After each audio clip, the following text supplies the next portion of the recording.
Amém? Irmão, Deus é bom demais, não é? Deus é bom. Hoje a gente vai dar início a uma série de mensagens. Uma série de mensagens chamada O Cabeça. A gente vai falar sobre Jesus Cristo, irmão. 4 domingos aqui estudando sobre a pessoa de Jesus, baseado na carta de Paulo à igreja de Colossos. A carta aos Colossenses. A igreja neotestamentária, ela estava avançando, tanto diante de Deus como diante dos homens.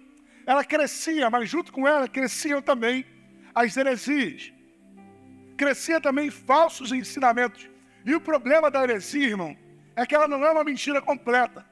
Ela é uma mentira contada, ela é uma verdade contada pela metade. Ela é um princípio bíblico que é deturpado, que é alterado para poder passar mais despercebido por aquilo que a gente acredita ser verdadeiramente o Evangelho. No caso aqui dos Colossenses, para aquilo que o povo acreditava ser verdadeiramente a doutrina que a gente chama dos apóstolos, né? E apesar do tamanho da igreja de Colossos, era uma igreja pequena, era uma cidade pequena, ela recebeu, na verdade, um dos maiores, se não, na verdade, o maior tratado cristológico do Novo Testamento. A gente vai falar durante esses 4 domingos sobre cristologia.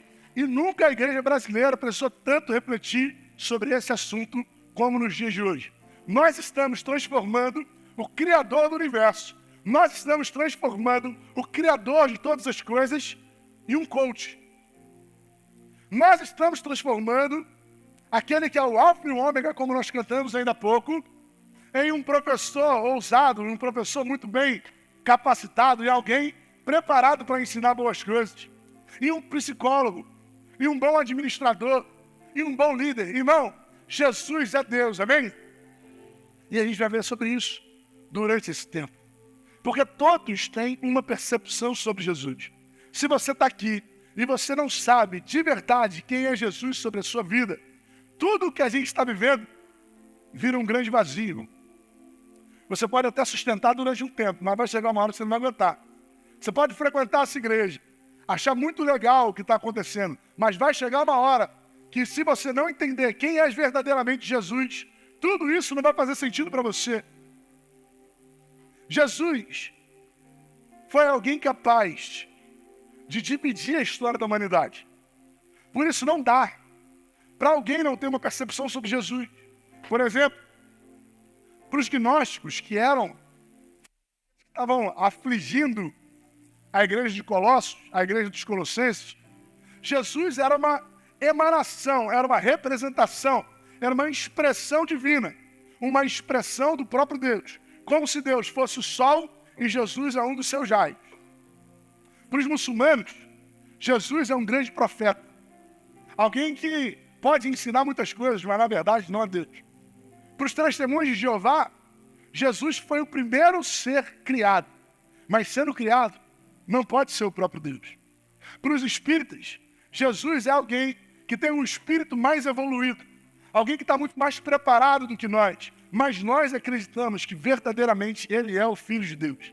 Jesus é o próprio Deus. Para nós, irmãos, para você que está aqui, quem é Jesus na sua vida? Eu não vou ter oportunidade de ouvir todo mundo que está aqui, mas com certeza lá no GC a gente vai ter essa pergunta. Quem é Jesus para a gente? Quem é Jesus para a sua vida, para a sua família, para o seu trabalho? Quem é Jesus para você? Sabe, 12 homens viveram com Jesus. Durante 3 anos, eles viveram muitas experiências profundas diante do Senhor. E uma dessas experiências, uma das mais conhecidas provavelmente, Jesus sai de uma margem da Galileia, do mar da Galileia, e vai até o outro lado do lago de Genezaré, do outro lado do mar da Galileia. E nesse trajeto ele enfrenta tempestade, uma tempestade densa, uma tempestade capaz de fazer pescador sentir medo. É engraçado perceber como... Eu não quero me atentar a um milagre nesse momento, porque o milagre você já conhece a história. Mas eu queria que você prestasse atenção em como a postura dos discípulos mudou. Se você for lá, a gente não vai fazer essa leitura agora, mas se você for lá na sua Bíblia, você vai ver que os discípulos tinham muito medo da tempestade. E eles começam a clamar, começam a gritar: mestre, o Senhor não se importa que a gente pereça? Mestre, não se te dá que pereçamos. Jesus acorda, manda o mar se acalmar, manda o vento se aquietar. E aí, todo medo dos discípulos pela tempestade se torna temor dos discípulos por Cristo. Todo medo que eles tinham das circunstâncias se torna temor daquele que estava no mesmo barco que eles. Irmãos, quando a gente conhece Jesus de verdade, quando a gente conhece Cristo como verdadeiramente Ele é, quando a gente sabe quem Ele é sobre a nossa vida, todo medo da tempestade se transforma em temor pela sua grandeza. Por isso é muito importante. Por isso é tão fundamental você conhecer a pessoa de Cristo. Conhecer que Ele é o alfa e o ômega, o início e o fim. Ele é o autor e consumador da nossa fé. O problema é que afligiu os colossenses aquela igreja foi aconselhada por Paulo. Embora Paulo não tenha fundado a igreja de Colossos, ela era pastoreada por um dos seus amigos, um amigo chamado Epáfras, amigo que carregou provavelmente a carta que foi entregue àquela igreja. Aquela carta seria lida tanto aos colossenses quanto à igreja que estava reunida em Laodiceia também.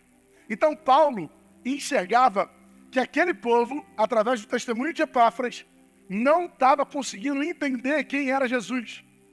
Eles não estavam conseguindo se embasar no ensino dos apóstolos, no ensino do próprio apóstolo Paulo, através de Epáfras. E ele envia uma carta, fazendo com que a igreja entenda quem é Cristo. Durante esses 4 domingos, nós vamos estudar os 4 capítulos da carta aos Colossenses. Desde o capítulo 1 hoje até o capítulo 4. Todos eles pensando sobre quem é Jesus. Colossenses, capítulo 1, a partir do versículo 15. Se você quiser tomar nota, irmão, faça isso. Essa é uma mensagem um pouco mais teológica, que precisa fazer com que a gente entenda quem é Jesus sobre nós. Diz assim: Ele é a imagem do Deus invisível, o primogênito de toda a criação, pois nele foram criadas todas as coisas, nos céus e na terra, as visíveis e as invisíveis, sejam tronos ou soberanias, poderes ou autoridades. Todas as coisas foram criadas por ele e para ele. Ele é antes de todas as coisas, e nele tudo subsiste. Ele é a cabeça do corpo, que é a igreja. É o princípio e o primogênito dentre os mortos, para que em tudo tenha supremacia, pois foi da graça de Deus que nele habitasse toda a plenitude, e por meio dele reconciliasse consigo todas as coisas, tanto as que estão na terra, quanto as que estão no céu, estabelecendo a paz pelo seu sangue derramado na cruz. Antes, vocês estavam separados de Deus, e em suas mentes eram inimigos por causa do mau procedimento de vocês. Mas agora, ele os reconciliou pelo corpo físico de Cristo, mediante a morte, para apresentá-los diante dele santos, inculpáveis e firmes, e livres, de qualquer acusação, desde que continuem alicerçados e firmes na fé, sem se afastarem da esperança do Evangelho, que vocês ouviram e que tem sido proclamado a todos os que estão debaixo do céu. Esse é o Evangelho do qual eu, Paulo, me tornei ministro. Irmão, esse texto fala sobre a primogenitura, sobre a primícia, sobre as primeiras coisas de Cristo em relação a tudo que está diante de nós. O apóstolo Paulo, quando começa esse texto, e esses primeiros versos que a gente leu, provavelmente era um cântico neotestamentário. Provavelmente era um cântico que a igreja celebrava nos seus cultos lá no período dos Atos dos Apóstolos. Primeiro ele começa trazendo a relação de Cristo com toda a criação. E ele traz a primeira frase confrontando o ensino que estava sendo proclamado por esses hereges lá na igreja de Colossos. Ele começa falando assim: ele é a imagem do Deus invisível. Isso é uma afronta para quem estava pregando algo diferente. Você vai entender. O primogênito de toda a criação, versículo 15, né? Pois nele foram criadas todas as coisas, nos céus e na terra, as visíveis e as invisíveis, sejam tronos ou soberanias, poderes ou autoridades. Todas as coisas foram criadas por ele e para ele. Ele é antes de todas as coisas e nele tudo subsiste. Irmão, Jesus é a imagem de Deus, não uma representação de Deus. Lembra do que eu falei sobre os gnósticos? Eles acreditavam que Jesus era uma representação divina, uma expressão de Jesus, mas não. A Bíblia ensina que ele não é apenas uma expressão, mas ele é Deus se tornando visível, ele é o próprio Deus. Ele é Deus que se tornou carne, como está lá no Evangelho de João, no capítulo 1.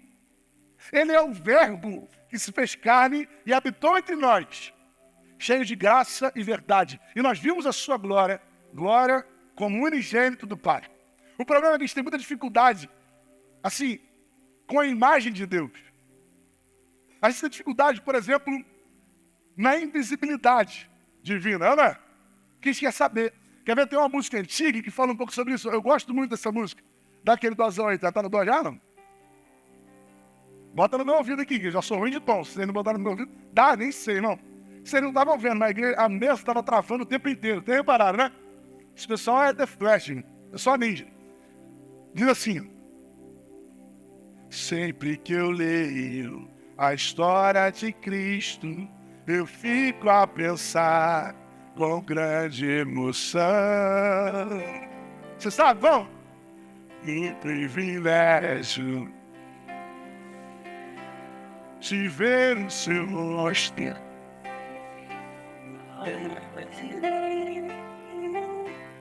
Eu também queria a mesma alegria de vê-lo bem juntinho.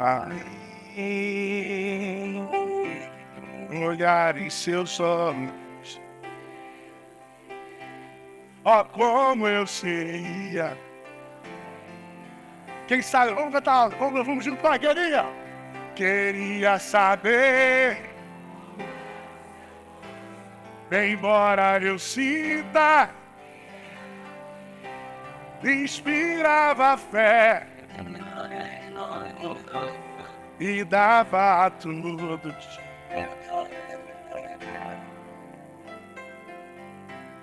Ao ver as gravuras dos quadros pintados,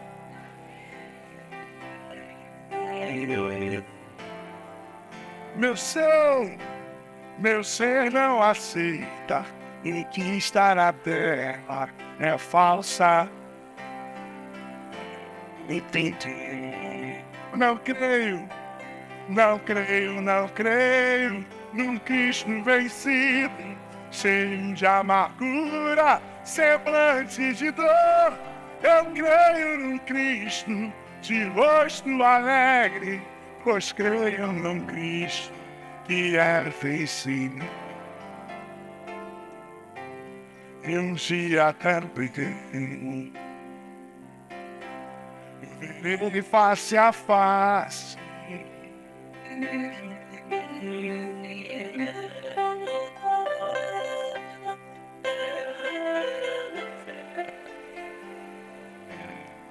Oh, aleluia.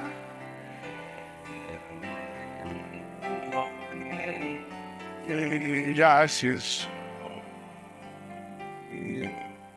como ele é. Oh, aleluia. Verei a Jesus como ele é.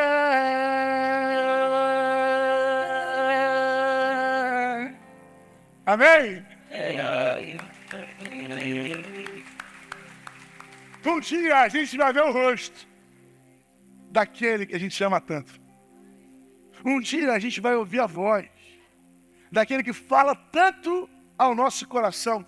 E aí, irmão, era difícil para os gnósticos, para os platônicos, entenderem como um espírito perfeito, como o divino, habitaria em uma matéria imperfeita como um corpo.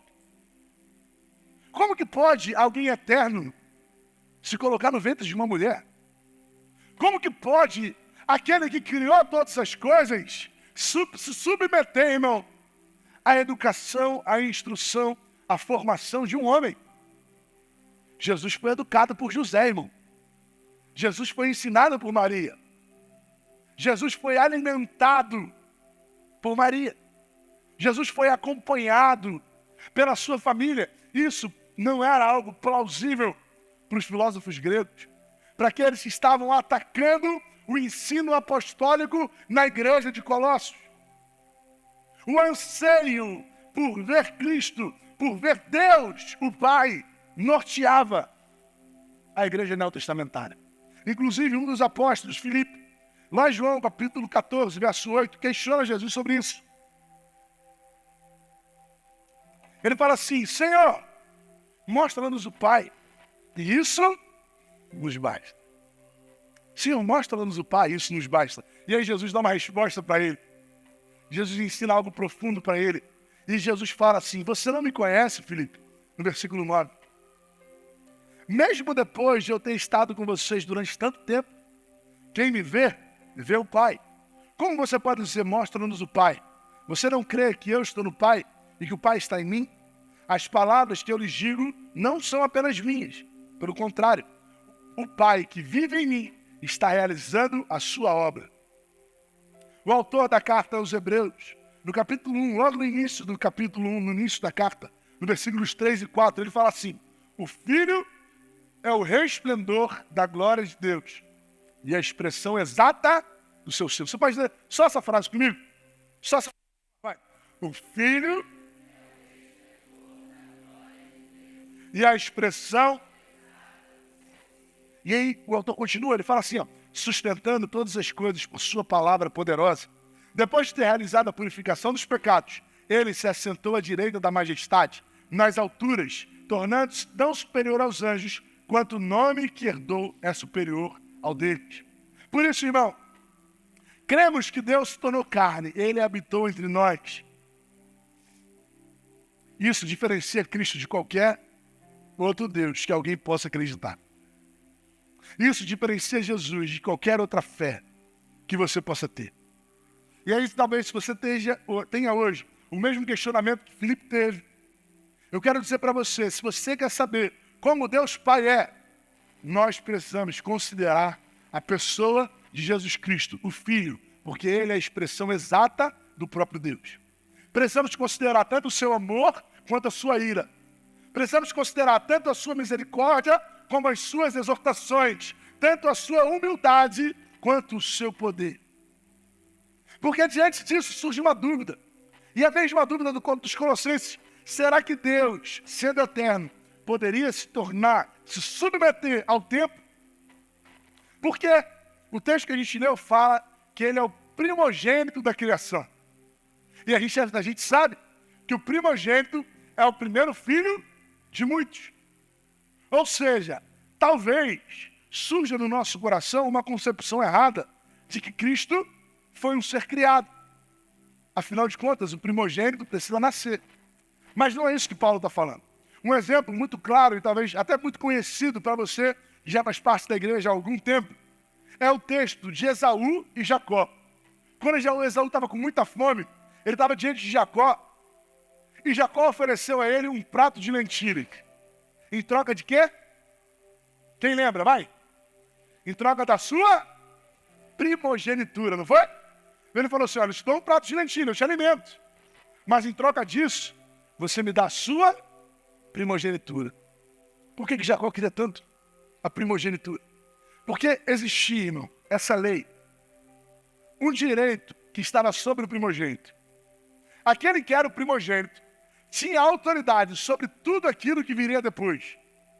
Aquele que era o primogênito herdaria tudo aquilo que viria após ele.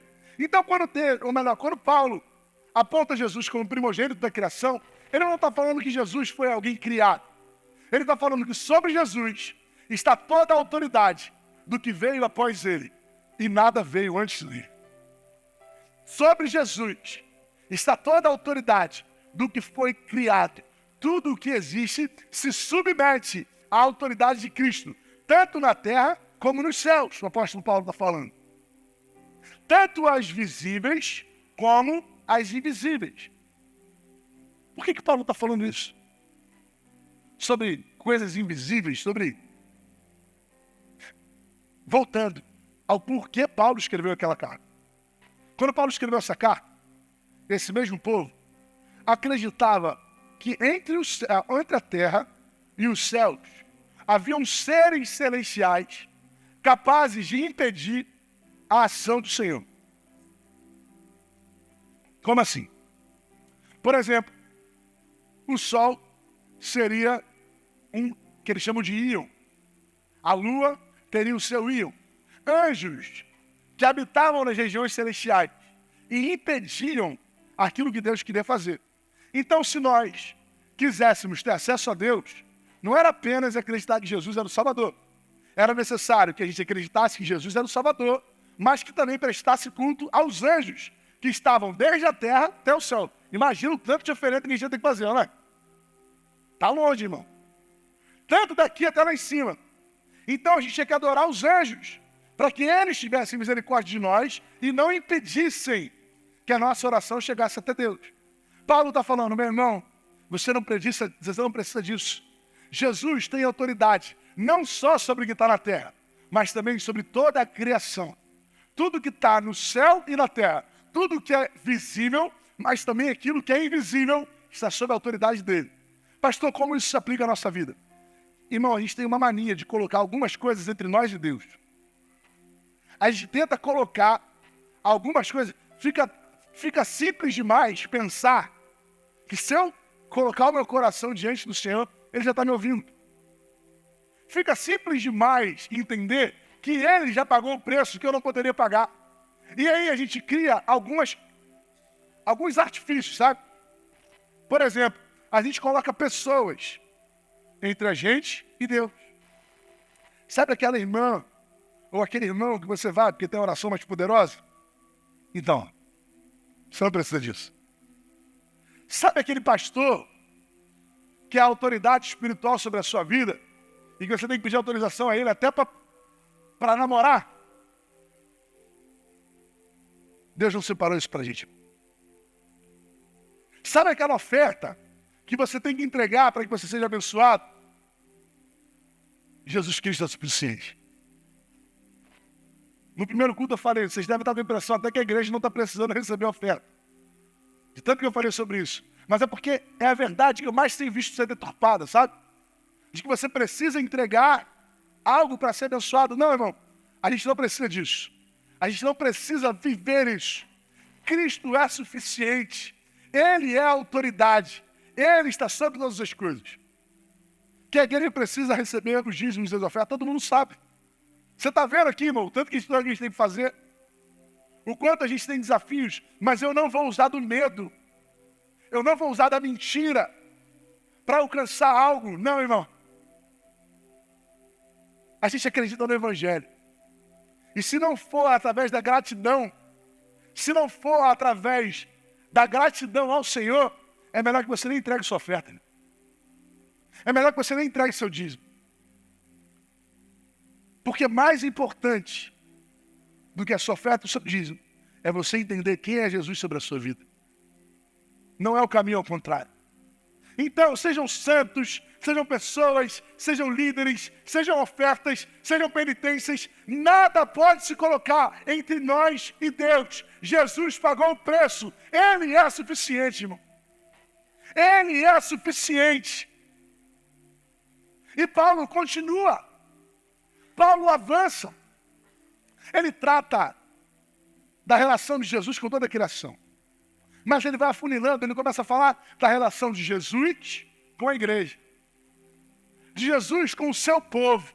E aí nos versículos 18, 19 e 20, a Bíblia fala que ele é a cabeça do corpo, que é a igreja. É o princípio e o primogênito. Olha de novo o primogênito aqui. Primogênito entre os mortos. Para que em tudo tenha supremacia. Pois foi do agrado de Deus que nele habitasse toda a plenitude. E por meio dele reconciliasse consigo todas as coisas, tanto as que estão na terra, quanto as que estão no céu, estabelecendo paz pelo seu sangue derramado na cruz. Irmão, para você entender o que eu estou querendo te dizer aqui, A gente vai voltar ao contexto histórico dessa carta. Onde que Paulo estava quando escreveu a carta aos Colossenses? Ele estava aprisionado na sua primeira prisão em Roma. Paulo foi preso 2 vezes em Roma. Nessa primeira prisão, ele escreveu algumas cartas. Colossenses, por exemplo. Filemão, que era um dos membros da igreja de Colossos. E Efésios. Efésios é uma carta quase que irmã de Colossenses. Alguns consideram até como resumo de Colossenses, mas eu considero essa concepção equivocada. Por quê? Eu vejo como elas se complementam. A carta aos Efésios fala sobre eclesiologia. O que é isso? Está falando sobre igreja. Está falando que a igreja é o corpo de Cristo. Mas na carta aos Colossenses, Paulo fala que Cristo é a cabeça da igreja. Não existe corpo sem cabeça. No mínimo, ele não vai ter vida, não é? Um corpo sem cabeça não tem vida. Por que que Cristo é a cabeça da igreja? Irmão, porque a igreja sem Cristo não tem vida. Cristo é a cabeça da igreja, porque Cristo é aquele que traz vida à igreja. É aquele que proporciona os nossos sonhos. É aquele que nos dá esperança. E quando a gente fala sobre esperança, principalmente na nossa língua portuguesa, dá uma sensação de insegurança. Quando a gente fala, o que você está fazendo? Estou esperando. Estou esperando. Quando você fala, estou esperando, parece assim, alguma coisa que não vai acontecer. Você tem essa sensação?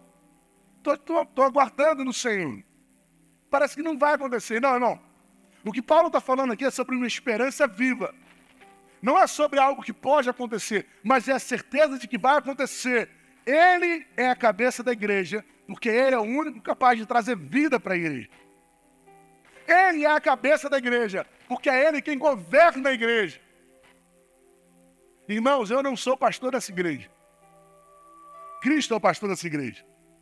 Eu só sou auxiliar, amém? Eu sou auxiliar. Ele vai me dizendo o que eu tenho que fazer, e às vezes eu entendo. Às vezes não, eu faço burrada. Mas a realidade é que quem dá as instruções é ele. Quem lidera a igreja é ele. Irmão, eu não tenho medo disso. Eu não tenho medo disso. Porque se um dia foi ele que me trouxe para cá, um dia ele vai me tirar. Seja indo para um outro lugar, ou seja indo estar com ele.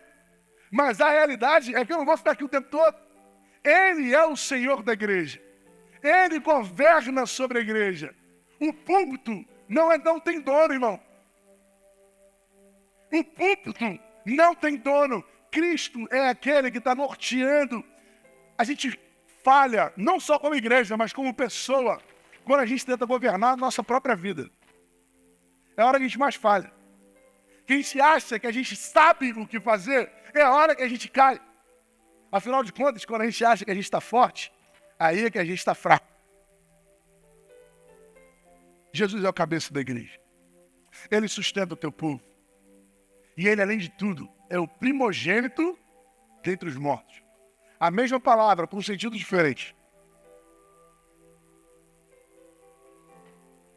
Porque Paulo está falando sobre a eternidade aqui. E quantos aguardam essa eternidade? Dá um amém, irmão. A gente cantou aqui agora, né? Mas a igreja... Eu estava com essa música na cabeça, irmão, lá no coração essa semana. Aí eu fui mandar mensagem para a Beli. Falei, Beli, dá para botar essa música? Ela foi e me mandou o set list que ela tinha separado. Estava certinho. A música eu não tinha pensado. Então Deus queria que a gente cantasse essa música hoje, amém? Estava reservado já para a gente. Ele é o primogênito dentre os mortos. O que isso significa? Significa que ele foi o primeiro a ressuscitar para a glória. Muitas ressurreições aconteceram antes de Jesus e até depois dele. Por exemplo, no ministério de Jesus, ele ressuscitou o filho da viúva de Naim, ele ressuscitou a filha de Jairo e ele ressuscitou Lázaro. No período do Antigo Testamento, Eliseu ressuscita o filho da viúva. No período do Novo Testamento, já no livro dos Atos, mortos que se aproximavam do corpo, na verdade dos ossos de Pedro, conseguiam ressuscitar. Então, meu irmão, não é sobre a ressurreição que a gente viu até agora. Porque todos os que ressuscitaram morreram depois, não é? Alguém viu Lázaro por aí? Alguém já viu Lázaro andando pela rua? Alguém já viu a filha de Jairo? Essa altura ela deve estar grande já, né? Deve ter crescido bem. A gente não viu. Porque eles ressuscitaram, mas experimentaram a morte mais uma vez. Jesus não. Jesus nasceu, viveu, morreu, ressuscitou e lançou a morte com o seu aguilhão em um lugar que não tem poder sobre nós. Em um lugar que não tem mais autoridade sobre nós. Jesus foi o primeiro que saiu da morte para nunca mais ser vencido por ela. Então, meu irmão, ele abriu o caminho para a gente passar. Ele foi o primeiro que ressuscitou para a glória. Ele já ressuscitou com o corpo glorificado.